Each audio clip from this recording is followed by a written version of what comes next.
This channel's content is strictly for educational and informational purpose and does not endorse or promote any form of violence, harm, illegal activities, self-injuries and communal disharmony. বাংলাদেশের ভারত বিদ্বেষ চরমে। হিন্দু নির্যাতনের আবহেই ভারত বিরোধিতা। জাতীয় নাগরিক কমিটির মুখ্য সংগঠকের উস্কানি। কেউ যদি শোষণের দৃষ্টি থেকে তাদের দিকে তাকায় তারা সেই চোখ উপড়ে ফেলবে। নাম না করেই শাসানি সার্জিস আলমের। বাংলাদেশের ভারত বিদ্বেষ চরমে। হিন্দু নির্যাতনের আবহেই ভারত বিরোধিতা। জাতীয় নাগরিক কমিটির মুখ্য সংগঠকের উস্কানি। কি সেই বার্তা, কি সেই হুঙ্কার, শুনবো।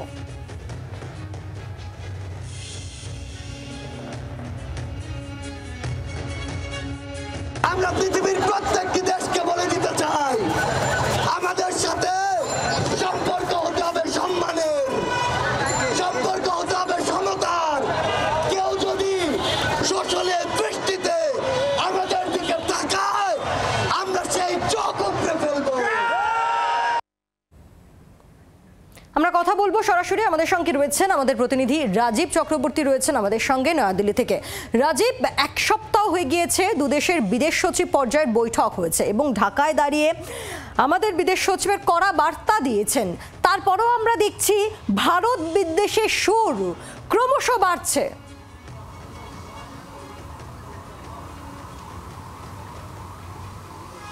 দেখো, ভারত বিদ্বেষের সুর আরও বাড়বে, তার কারণ বাংলাদেশে নির্বাচন হচ্ছে না এবং এই নির্বাচনের পেছনেই লুকিয়ে রয়েছে ভারত বিদ্বেষ কেন বাড়ছে তার গোপন রহস্যটি।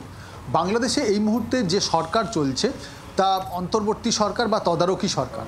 সেই সরকারের কাছে চাপ রয়েছে যাতে দ্রুত নির্বাচন করানো হয়, কিন্তু সেই নির্বাচন করানোর ক্ষেত্রে যে মোহাম্মদ ইউনুস, যিনি এই সরকারের তদারকি সরকারের শীর্ষে রয়েছেন, তার কিন্তু তিনি কোনো চাপ নিচ্ছেন না। দেখা যাচ্ছে তিনি নির্বাচন করানোর ব্যাপারে কোনো রকম উদ্যোগ নিচ্ছেন না। তিনি বলে দিয়েছেন 1 থেকে 1.5 বছর লাগবে নির্বাচন করাতে।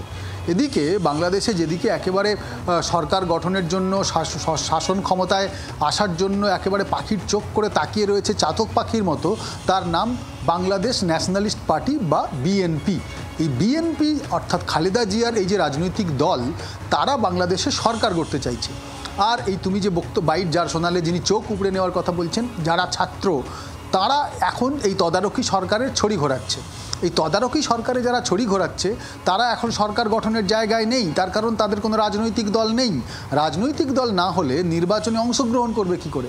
আর এই কারণেই তারা রাজনৈতিক দল গড়ার কথা ভাবছে।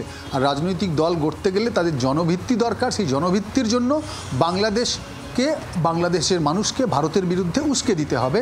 তাই এই উস্কানি দরকার। আর সেই কারণেই জায়গায় জায়গায় রোজ ঘন্টায় ঘন্টায় ভারত বিদ্বেষ দেখা যাচ্ছে বাংলাদেশের মাটিতে। এই যারা ছাত্র, তারা রীতিমতো একেবারে সরকারের উচ্চ পদে রয়েছে, সরকার পরিচালনা করছে। বাংলাদেশ যেভাবে চলছে তাতে এই ছাত্ররাই ছড়ি ঘোরাচ্ছে। আর একটা অংশ রয়েছে যারা জামাত। এই জামাত অর্থাৎ সেখানে যারা মৌলবাদী, তারা বরাবরই ভারত বিদ্বেষী, কিন্তু তাদেরও এখনও পর্যন্ত বাংলাদেশের সরকারে ফেরার মতো ক্ষমতা নেই।